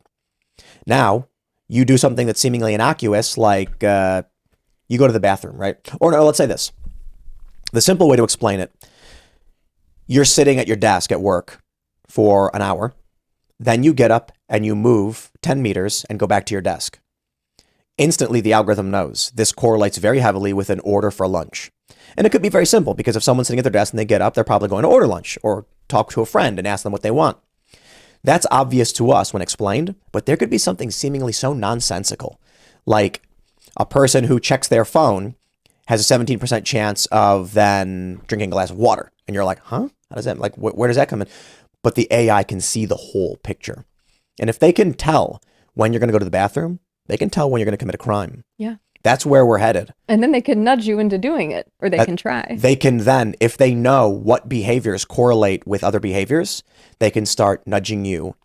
So you could theoretically, with the AI, with algorithms, with social media, take someone who is, like you, for instance, just some like working class dude, and then within 3 months, have you actually involved in something more serious. They can manipulate people into becoming and doing these things. That's what I see as getting really, really scary. It's not just pre-crime and predicting it. It's controlling the whole thing. I think that's where we're going. It's going to get out of control, and then we could be in it right now, not even realize it. Yeah, that's right. You could be interacting with people that you think are your friends on Facebook, and they could be undercover covert employees working for the FBI. Or AI. Or AI. It Right. could be both. The feds might implement, why have actual people do it when you can have AI chatbots that just know exactly what needs to be said and when to make someone inch in a certain direction. Yeah. Yep, they can set up all the groups and add everyone and try to put them all together. It's crazy. Well, let's wind it back down now, I suppose. What are you doing? What's next? Well, I definitely want to find an attorney to, get some justice for these guys, for these agents who tried to frame me. Accountability. Yeah. Right now, honestly, I'm still putting the pieces back together. I mean, when they arrested me, they destroyed my entire life. They destroyed my car, my apartment. There's like a bunch of debt going on with that. The apartment wants to like sue me for the damages they did. Because, when they came in, they ripped everything open and busted everything up. It's been very difficult to, find employment and maintain employment. A weird situation just happened with a really good job that I have when I tried to transfer. I think they didn't realize who I was until the transfer took place. So they did like an okie dokie on me. It was like, oh yeah, you can come down here and work at this facility. And I go down there and then boom, they don't want me anymore. So, now I'm in a stuck position where I'm like driving and I'm getting by, I'm doing what I need to do, but it's very rough because a lot of times you're putting in these applications, and they run your background check. Yeah, I don't have a criminal history or whatever, but they can see like who I am. And that makes it a lot more difficult to get quality employment, So That's kind of but the great thing is I got all my guns back, everything that they took. They were so mad about that. They had Yeah. 3 pages of stuff they seized from this man. They took my food, they took all my seeds, my water filtration stuff, everything. And me and my attorney went back and met up with the agent that was attached to me. They attach agents to everyone to monitor them online and everything. And he had to give me all my stuff back, and he was sick about it. The only reason to be sick about it is if he was evil. Right, and he is very evil. He lied on the stand against me. Wow. They went all the way back in they brought up stuff in court of like conversations I had with someone about the Second Amendment and what it means, and they just don't like the way I say things because I say it very plain and blunt. And so they just tried anything that they could to try to make me out to be a bad guy. And the jury said, you know what I think they said? I think they said, you know what? I kind of agree with this guy. That gives me hope for Donald Trump. I mean, I've said, do you really think a New York jury is going to acquit Donald Trump? It only takes, I think they only need like one person. Mm-hmm. Yeah, and then you get a mistrial. Is that how it would work? Miami, I don't see it happening. Like that, I think they're going to try and change venue. I guess it was like randomly assigned or whatever, and then he ends up with this judge that he appointed. And so now the left is freaking out, being like, how could there possibly be a conviction? They are sloppy. You know what it feels like to me? You got J. Edgar Hoover, right? You've got this sordid history of the FBI manipulations and all that stuff. But these are guys who built this machine, as dark as it may be. And now we're on, the 3rd or 4th generation. Like they say that wealth lasts 3 generations. Somebody will start a business, make a bunch of money, be very successful. Then their kids inherit it. And then those kids, the business is stable. Then their kids inherit it. It starts getting worse and worse. And then their kids inherit nothing. Because none of those people had the life lessons required to maintain this machine. I don't think that stops at just running a business. I think that even matters for government. Maybe why we have the Strauss-Howe generational theory. Are you guys familiar with that? The 4th turning? No. Every 80 years is a conflict in the United States. 80 years ago, we had World War II. 80 years before that, we had the Civil War. 80 years before that, we had the Revolution. Oh, and so we're right crazy. now in what they call the 4th turning, which is supposed to be a period of great tumult and conflict. And it may be because every 3 generations, you have a generation of people who don't know the life lessons required. And so there is this natural conflict process where those who are able to, there's a big fight and then someone takes over. But with the FBI, I wonder if that's what we're seeing. These agents are the, 3rd or 4th generation. They don't know how to maintain this system. They don't know how to properly implement these plans or tactics. It is like a copy of a copy of a copy. It is just really being poorly done. Yes. I mean, look, the fact that they got the address wrong, like they wanted this great piece of evidence that showed on camera this car driving by and they screwed up something as simple as a single digit is remarkable. Yeah, very incompetent. But just the things they were saying to like if you just read the text messages, the agents and what they were saying to the informants, they claim that the informants didn't know about each other. Like one informant didn't know this person was an informant. That's not true at all. They're texting each other, they're calling each other, they're coordinating. You can see that. It's just there's things like this that are so easy to verify just by looking at the discovery that is publicly available, by the way. There is still a lot of discovery under seal that has even crazier stuff in it, but all you have to do is go and look. What if this is the real PSYOP? What if they're actually way better than we realize? And the real goal was to destroy trust in the federal government. Double PSYOP. Oh my God. Yeah, look how discredited Reverse the FBI PSYOP. is now. Yeah. I don't think it's that. As an organization. No, I don't think so. I think it's probably more of like a generational collapse. Yeah, like you said, the incompetence and sort of like I always said, everything at the government is like the DMV. Think about your experience at a DMV and how competent and thorough that is. Very I bet when they first started, it was probably great. Exactly. Yeah, it was very simple, very quick. The thing I see with the legal system, I'll tell you guys a story. When I was, how old was I? I had to be 20 or 19, I don't know. I was driving my car on my way to work when all of a sudden I get these lights behind me, bright, full on, within a foot of my bumper. I'm not speeding.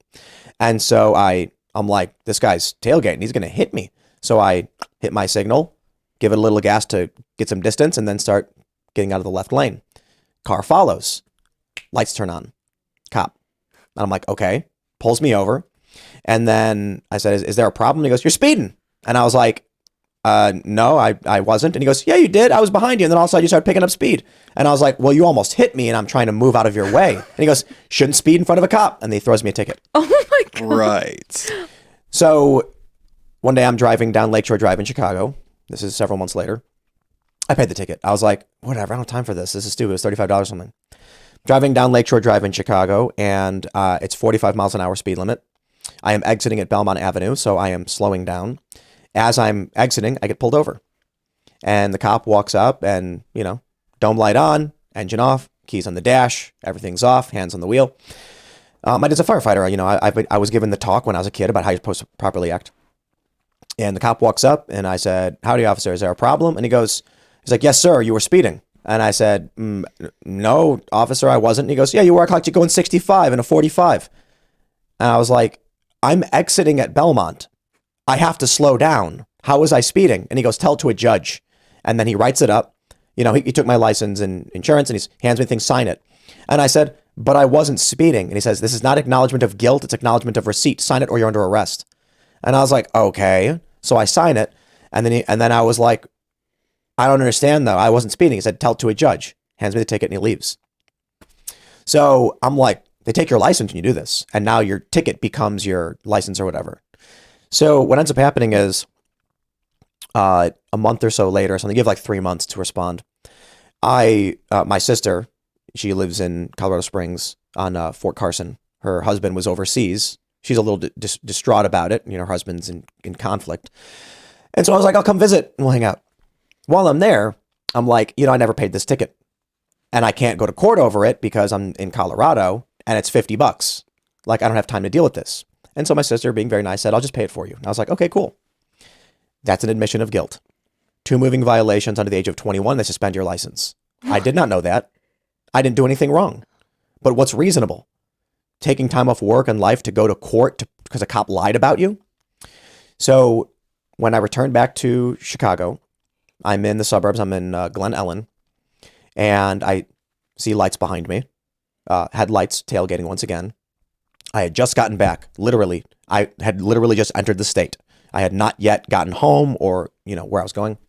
I had been out in Colorado Springs for like a month. And the car then puts its signal on, goes past me, drives up, speeds off.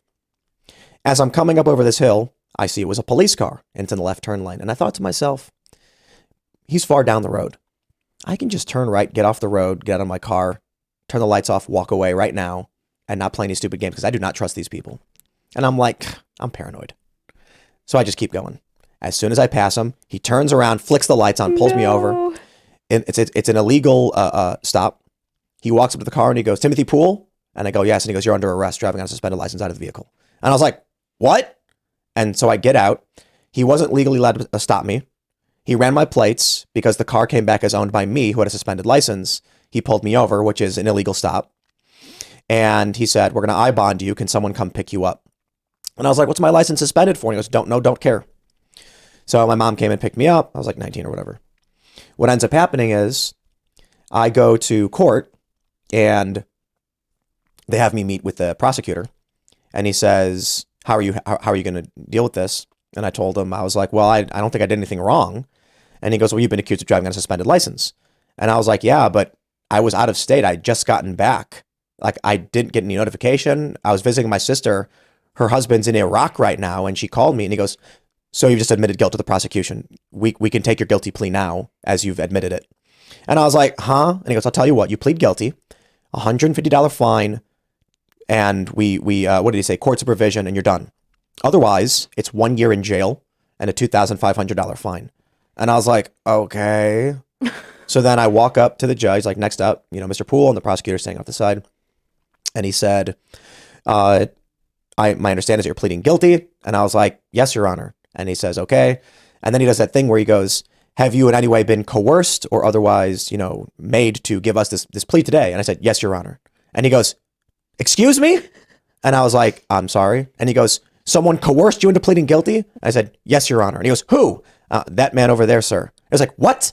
And I was like, he told me I'd go to jail for a year if I didn't just say I was guilty. And he goes, get a lawyer and come back. And so they put a continuance in. I went back home and I was like, he did coerce me. He threatened me with a year in jail. He said it was a Class A misdemeanor and I'd have to spend thousands of dollars and go to jail for a year unless I just said I was guilty. And I was like, I don't think I did anything wrong. I was like, if they told me my license was suspended, I would have been like, okay. But first of all, I wasn't speeding in the first place. So I called a lawyer. Lawyer said the amount of money you're going to spend isn't worth it. Just plead guilty and pay the $150. So that's what I ended up doing.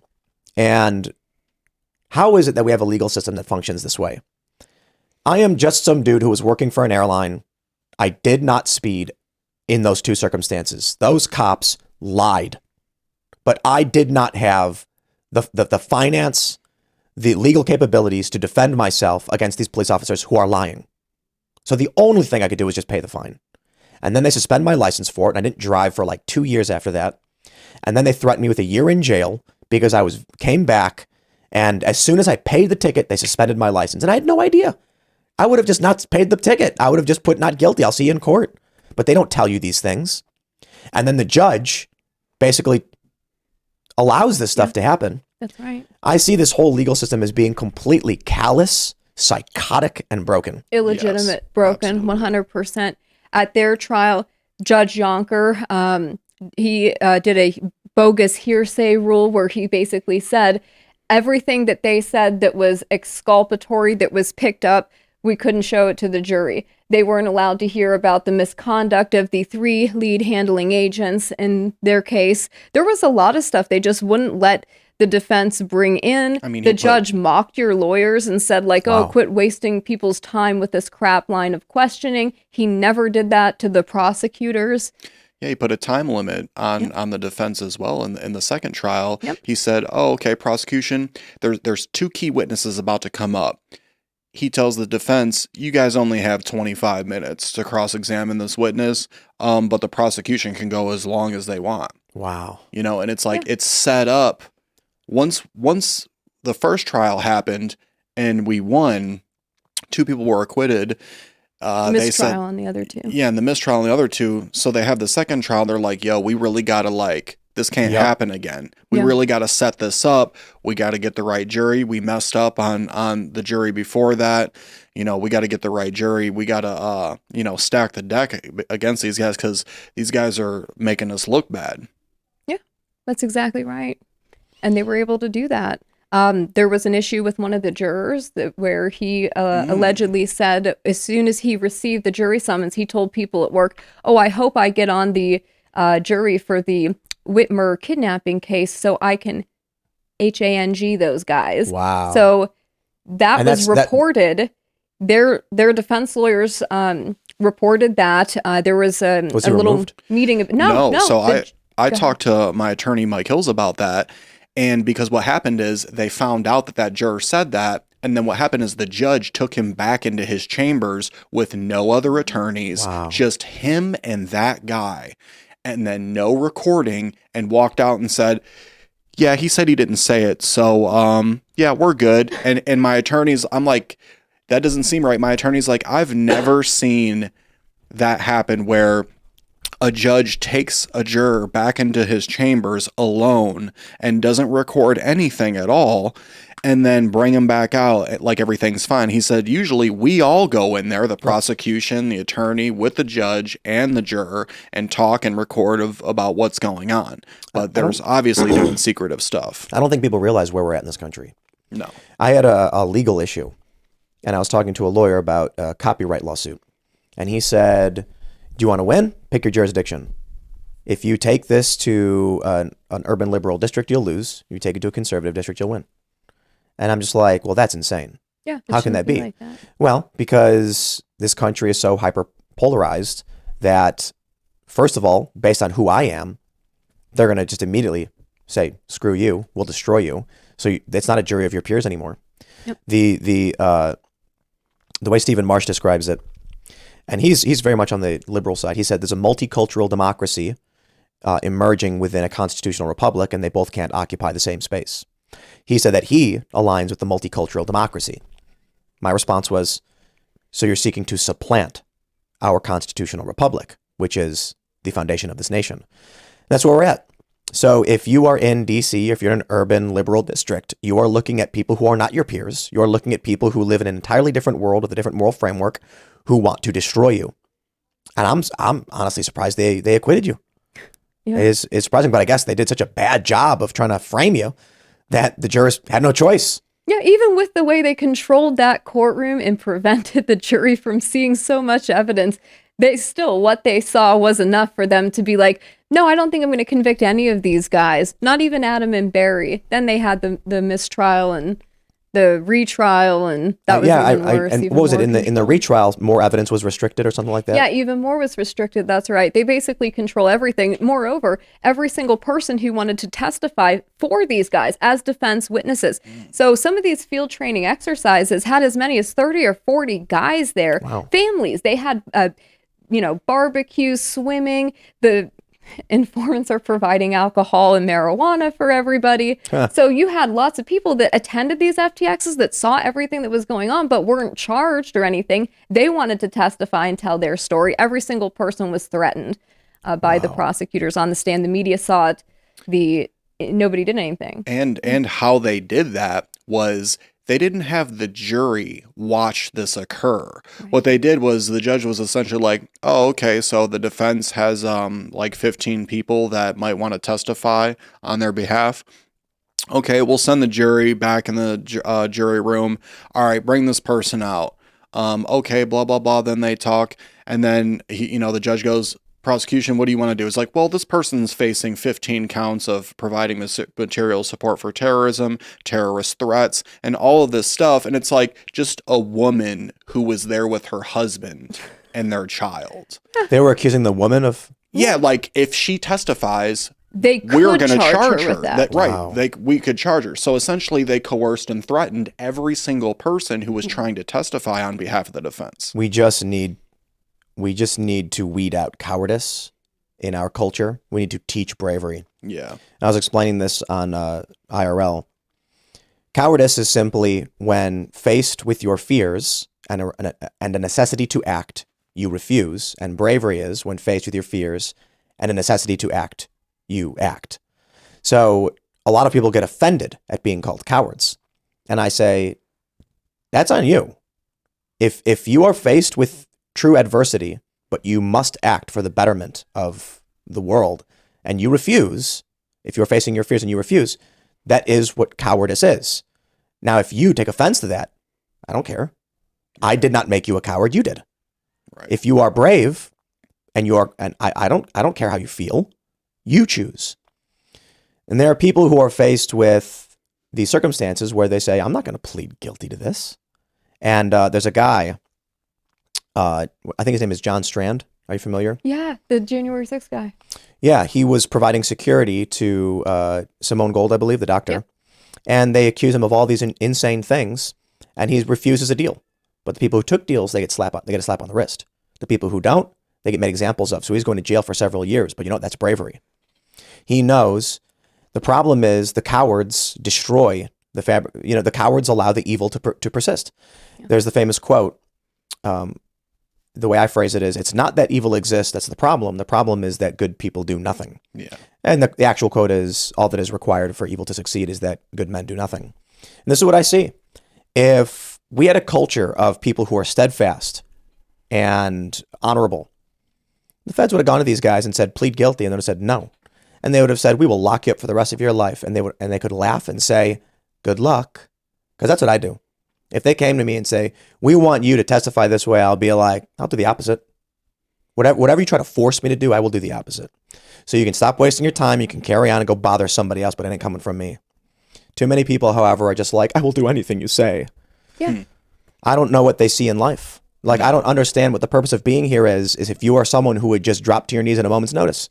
Are you not here for the betterment of the world, for the betterment of those around you, for your families, for your friends? I genuinely can't wrap my head around this thought that I don't know if there exists anything in this world that would give me satisfaction to the point where I would sacrifice other people to obtain it. It doesn't make sense. Maybe this is the difference. People who are more satisfied with the success and achievements of others than their own, is the difference. Yeah. Is it really worth selling out this country, your state, your friends, your family, so that you can go home and have a slice of pizza?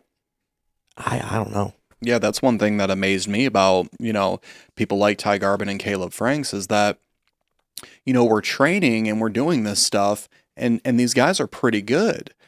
And they're put in this situation, and I'm thinking about all the stuff that they said while we were training. Yeah, I wouldn't do this. Yeah, I'd defend myself with that or whatever, all this big talk, and then once the state really comes down on them, they're like, oh no. Like, it's like, yeah, bro, I thought you said this, dude. What are you talking about, man? All bark and no bite. Right. Oh my gosh. It was, yeah. Yeah. I've not dealt with anything like serious solitary confinement. Did they do anything like that to you when you were locked up? Yeah, first for some weeks because of, the COVID situation, but I did not see the sunlight for 18 months. I stayed in one unit that was You never went outside? No, never once. It was about as big as this studio, but there's like maybe smaller, a little bit smaller. But there's like 15 people in there. Wow. So you're cramped up in there like sardines. The whole time? The whole time. There's one room the whole time for 18 months. And then one of the months during the trial. But, people are laying on the floor. You got one bathroom, one sink, one shower, 15 people in there. It's pretty gnarly, dude. Wow. That doing that time does something to you psychologically, especially when you didn't do anything wrong. I would have been able to accept it a lot easier if I actually did something, be like, okay, this, suffer the consequences of my actions, man. But being in there innocent and dealing with all of that psychologically was very, very strenuous. Were there like tables and chairs? Yeah, there was one long picnic table in there. That was it. What do you sleep on? They had Cots? metal bunks, or they had like these things that they would call them boats, and it's just like a polymer bed off the ground that you just kind of throw on the ground and put your mat on it. So what do you do? How do you occupy your time? Cards, poker. Paid a lot of poker. What do you gamble with? What do you bet? So commissary. You gamble commissary, and what you use for chips is you take card decks and you fold them up and put them in little squares. So when you're counting your chips, you're just counting the pieces of cards that you have. And so like bet 10, you pull out 10, bet 20, whatever. And, Did the other guys in there know that you were innocent, or did they just believe everybody says they're innocent? Well, yeah, they knew I was innocent. They were like, yeah, that seems like bullshit, but a lot of the brothers in there, were bullshitting, and they're like, man, I fuck with you, B, what I'm saying? You big terror, And I'm like, bro, it's not real. They're like, I don't care, bro. I fuck with you. Yeah. That's crazy to think. So, but you weren't alone. Were you alone at any point, like solitary? No, I wasn't alone. I would almost maybe prefer that at times. Yeah, because some of the shit that goes on in there, you're never alone at all. You never have privacy. Like even when you're taking a dump? Right. You're taking a dump in the open, like in the corner right there. And like there's no curtains or whatever. It's like you just got to walk over. Sometimes the guards will come in and take it all down.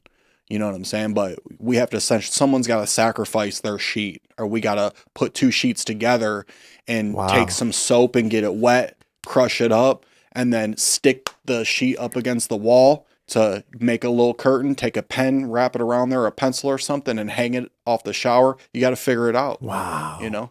It's crazy that I don't see the system. I don't see how it functions this way. Ben Franklin said, "It is better that 100 guilty persons escape than one innocent person suffer." And that, of course, came from Blackstone's formulation. It is better that 10 guilty persons escape than one innocent person suffer. The reason Ben Franklin said this was the general idea. If you have a society where its civilians believe that even if they are just and moral, they will still be punished by the state, then they have no reason to be just and moral, and incentivizes crime and the destruction of the society. Therefore, we must prioritize the innocent over the guilty at all costs, even if it means 100 guilty people go free. And so I look at places like New York. I know a lot of conservatives don't like, they've gotten rid of cash bail. I completely agree with getting rid of cash bail. I don't agree with just letting career criminals go. Obviously, you have to stop them. But the idea that they use the process as the punishment, that arresting, like the fact when they arrested you, you're innocent. That's what this country is founded on. My argument is they should give you a standard hotel room You can't leave because you've been accused of a very serious crime, but you've not been proven to have done it. You should have a computer with access to the internet. You should have a phone. You should have a bed, a TV, and they should bring you standard meals, good quality ones, because you're innocent. The compromise we make is you are being remanded to custody because of the preponderance of evidence. We've not proven you've done anything wrong, so we're going to make sure your standard of life doesn't change. You can still work. Granted, you're not going to be able to do the hands-on jobs, but you'll still have access to the internet. We're going to cover the cost as we've decided we're holding you. That way, when ultimately you're found to be not guilty, you simply leave what is a hotel room. It is very disruptive to anyone's life. You lose your car, maybe you can't pay your bills, but that's at least the compromise. Instead, what do? You, a guy who is innocent and actually found not guilty by a jury of your peers. Actually, I'd argue maybe not even your peers. These are seemingly people who some of them had a serious reason to just want to lock you up. But what do? They put you in a room. They put you on a cot. They make you go through these trials and tribulations. They punish you for a year and a half, having done nothing wrong. I don't see how a system can function this way. Yeah. It's unsustainable. I think that's obvious. I would say as bad as Newaygo County is, where you guys were at, where Adam and Barry are at right now is even worse. So I started filming with Adam and Barry for my documentary, interviewing them while they were at Newaygo County, just prior to their sentencing, but after their convictions. And I interviewed both of them extensively. I got a statement from Barry for the weaponization committee in case I could get it to them. Like, what would you want to say to them to investigate the FBI in your case? And I asked Adam to write one too. The next day after that, Adam was moved to Florence Supermax, Wow. and Barry was sent to Terre Haute Supermax. Now, Adam is on track to go to ADX, which is supposed to be the more like the low max section of this secretive Supermax prison facility, but it's incredibly insane. And Barry is going to be moved to a CMU, Communications Management Unit of the Supermax prison, where they're going to prevent him basically from being able to communicate with anybody. Now, these prisons were set up after 9/11 to house like Al-Qaeda terrorists or ISIS people, and they have rules like you have to, if you're going to be on the phone, you have to be speaking English and stuff like that. What they were for, the Communications Management Unit, was basically to prevent a terrorist from interacting with an international criminal network and basically still carrying out acts of terrorism, or a gang leader, or somebody like El Chapo, who is, at the Florence Supermax facility. Somebody like him who's got like an international network, a gang leader. They don't want him to be shot callers from prison, so they would put him in a communications management unit. Barry, the 45-year-old trucker from Delaware with 3 daughters, like, he doesn't need to be in a CMU in Terre Haute Supermax. There is no national security concern for him talking to his elderly mother on the phone and his 3 daughters and his fiance. Evil. I hope Trump gets reelected, and I hope he just starts pardoning tons of people. I was saying in 2020, he should announce a blanket pardon for non-plea deal, nonviolent drug offenses. So like at the federal level, anybody who was caught selling something like marijuana, but they didn't plead down from violent charges, so they have to do a review, he should just pardon them. Yep. And be like, we got to get people out of the system. The system is busted. We got to, first of all, it's expensive. We should not be spending so much money maintaining these things. We should get nonviolent offenders out, especially on something like marijuana, which is recreationally legalized all over the place now. I think we're moving beyond that. And some states I can praise, they have done this. They have started to offer amnesty to individuals for nonviolent offenses. Yeah. But I hope he commutes and acquits these guys. I think most, even in the press, they have to acknowledge this stuff. That it's all bunk. It's all manufactured. This should not be the way things are going. Ian likes to bring up the I forgot what it's called, after the Revolutionary War. I think it was in Massachusetts. I don't know if you guys are familiar with what this was. There was another rebellion took place among soldiers who were not paid, and then they all end up getting arrested. And then I think it was John Hancock, I'm not sure. Ian knows better. He always brings it up. Who said, pardon all of them. Pardon them all. Because if we start this country off by taking these people who are angry and just locking them up, we will collapse. We absolutely. Very wise. Yeah. And a difficult decision to make. People who fought against you, who are, but you've got to recognize sometimes retreat is the appropriate move. That's why I truly believe, it feels like these people want the country to collapse. Or they're just unwell in the head. I think it's both. Yeah. Yeah, I mean, the story of that guy and his wife, I mean, that's crazy. And these are the people in law enforcement. And you know what happens is people like that hire more people like that. Exactly. That's right. Is that how they go out and they celebrate these cases? They take their wives to weird swingers parties and, get intoxicated and then beat people. It's disgusting. Yeah. Well, it's been crazy.